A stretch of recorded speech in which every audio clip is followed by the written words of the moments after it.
امام الانبیاء نے فرمایا میری امت پہ وقت آئے گا، ہوں گی میری امت کی عورتیں مگر بدبخت کپڑے پہن کے بھی ننگی پھر رہی ہوں گی۔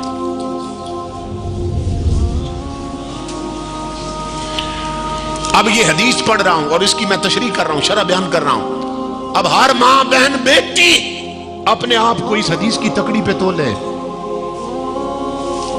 وہ کہیں اس کی زد میں تو نہیں آ رہی، اگر آ رہی ہے تو پھر اس حدیث کے آخر میں آقا جو عذاب بیان کر رہے ہیں اس عذاب کے لیے تیار ہو جائے۔ یہ 4 دن کا کھیل ہے، زندگی ختم ہونے والی ہے۔ امام الانبیاء نے فرمایا میری امت کی عورتیں ایک وقت آئے گا کپڑے پہن کے بھی ننگی ہوں گی، اور شارحین حدیث نے لکھا کہ شریعت کی نظر میں عورت کپڑے پہن کر ننگی کیسے ہوتی ہے۔ نمبر 1، آقا کی اس حدیث کا معنی یہ ہے ایک وقت آئے گا عورتیں شارٹ ڈریس پہنیں گی، مختصر لباس پہنیں گی، کہ جسم کے کچھ حصے پہ کپڑا ہوگا، کچھ حصہ ننگا ہوگا۔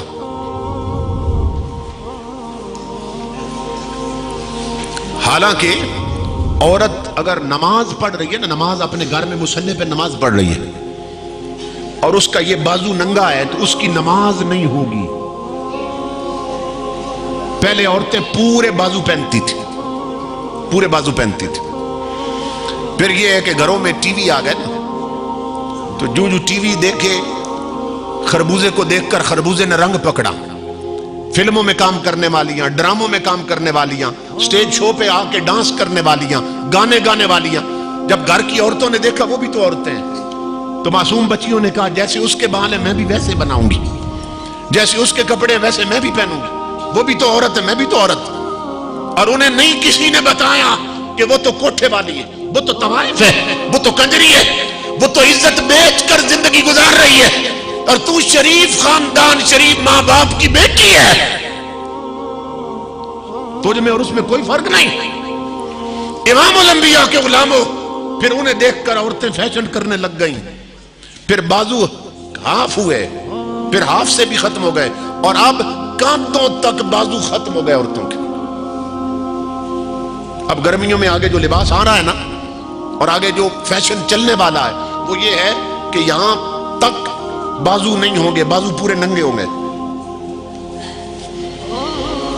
عورتیں بین والے کرتے پہنتی تھی، بین والے، کیوں؟ تاکہ یہاں گردن پر بھی کسی غیر کی نظر نہ پڑے، اور پھر اوپر موٹی چادریں بھی ہوتی تھی، اتنی شرم اور حیا ہوتی تھی۔ اور آج صورتحال یہ ہے کہ یہ بین ختم ہو گئے، بین۔ اب عورتوں کے گریبان اور گلے اتنے کھلے ہو گئے کہ ان کی چھاتیاں اور نیک لائنیں نظر آتی ہیں۔ ادھر اوپر سے عورت ننگی ہو گئی، ادھر بازوؤں سے ننگی ہو گئی، ادھر ڈھیلے ڈھالے کرتے ہوتے تھے، کھلے کھلے کپڑے، ٹائٹ لباس پہنا، چانک اتنے اونچے کر دیے کہ پیٹ نظر آنے لگ گئے، کھلی شلواریں ہوتی تھی تاکہ جسم کا جوڑ نظر نہ آنے پائے، اور پھر اس میں بل دیتے تھے، بلدار شلوار ہوتی تھی، شلوار۔ امام الانبیاء کے غلاموں، اس کی جگہ ٹائٹ پاجامے آ گئے کہ عورتوں کے جسم کا انگ انگ جوڑ جوڑ نظر آنے لگا۔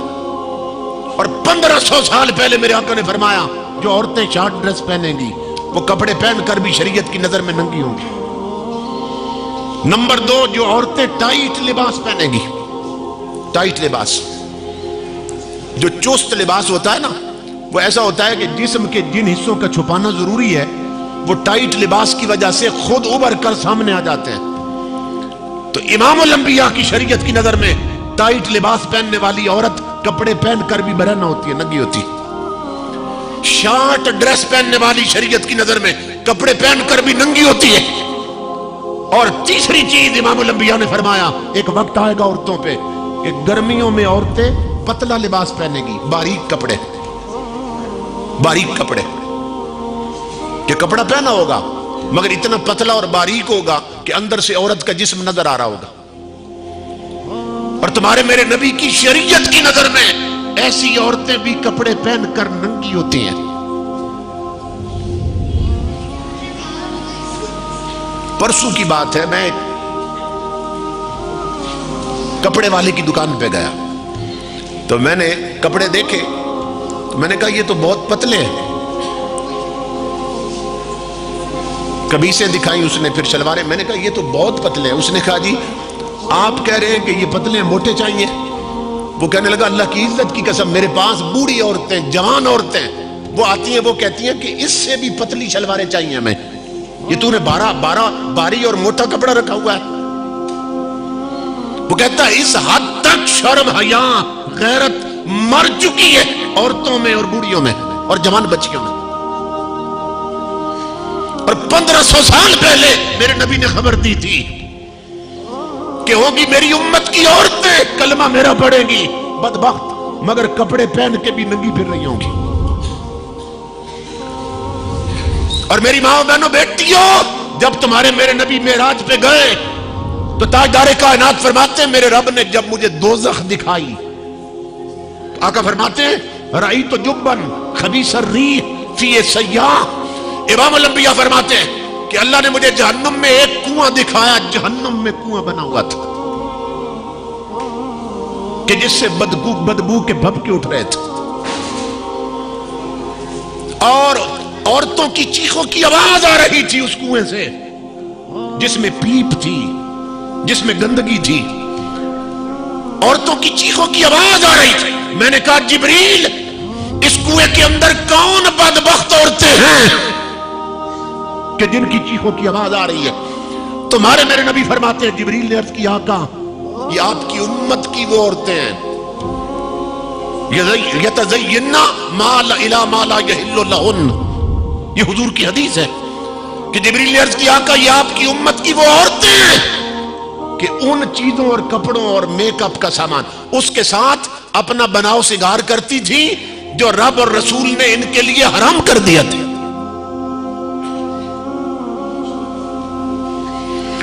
اور امام الانبیاء فرماتے ہیں رأیت رجالا, پھر جہنم میں نے اپنی امت کے کئی مرد دیکھے تقرض جلودہم بمقارید من نار. یہ لفظ حدیث کے. امام الانبیاء فرماتے ہیں آگ کی کینچیوں سے, جہنم کی کینچیوں سے ان کے جسم کا چمڑا کاٹا جا رہا تھا. رأیت رجالا, آقا فرماتے ہیں میں نے مرد دیکھے. میں نے کہا جبریل ما شان ہؤلاء, یہ کون بدبخت مرد ہیں کہ آگ کی کینچیوں سے جن کے جسم کا چمڑا کاٹا جا رہا ہے؟ جبریل نے عرض کیا آقا یہ آپ کی امت کے وہ مرد ہیں جو اپنے جسم کو اس چیز سے سنوارتے تھے جو اللہ اور اس کے رسول نے ان کے لیے حرام کر دی تھی.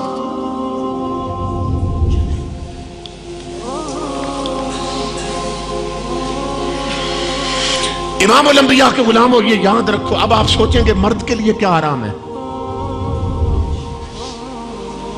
مرد کے لیے عورتوں والی شکل بنانا حرام,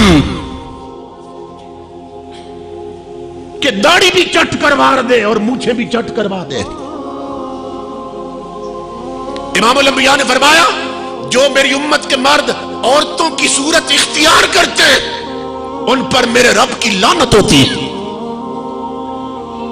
یہ حدیث ہے حضرت صلی اللہ علیہ وسلم کی. مونچھیں بھی گئی, داڑھی بھی گئی. داڑھی اور مونچھیں یہ مرد کی پہچان ہے, یہ مرد کی پہچان ہے. اور امام الانبیاء فرماتے ہیں معراج کی رات میں فرشتوں کی ایک ایسی جماعت کے پاس سے گزرا کہ جن کی تسبیح یہ تھی سبحان من زین الرجال باللحا وزین النساء بالزوائب. فرشتے یہ تسبیح پڑھ رہے تھے کہ وہ ہمارا رب پاک ہے کہ جس نے مردوں کے چہروں کو داڑھیوں سے سجاوٹ دی ہے اور جس نے عورتوں کے سروں کو زلفوں سے سجاوٹ دی ہے. فرشتے یہ تسبیح پڑھ رہے تھے. تو امام الانبیاء کے غلاموں داڑھی مونچھیں مڈوانا حرام شریعت میں, مگر اس حرام کو کوئی حرام سمجھ رہا ہے؟ کہتے ہیں یہ تو کلچر ہے, یہ تو ہمارا تمدن ہے, یہ تو ہمارا لیونگ سٹائل ہے. اور اس میں ہم اس حد تک دھوکے میں مبتلا ہیں کہ جب آتا ہے نا ربیع الاول کا مہینہ تو حضور کے نالین مبارک کے بیج بنے ہوئے لوگ یہاں سینے پہ لگا لیتے. وہ نالین مبارک کا جو بیج وہ لوگ ٹوپیوں پہ لگا لیتے ہیں.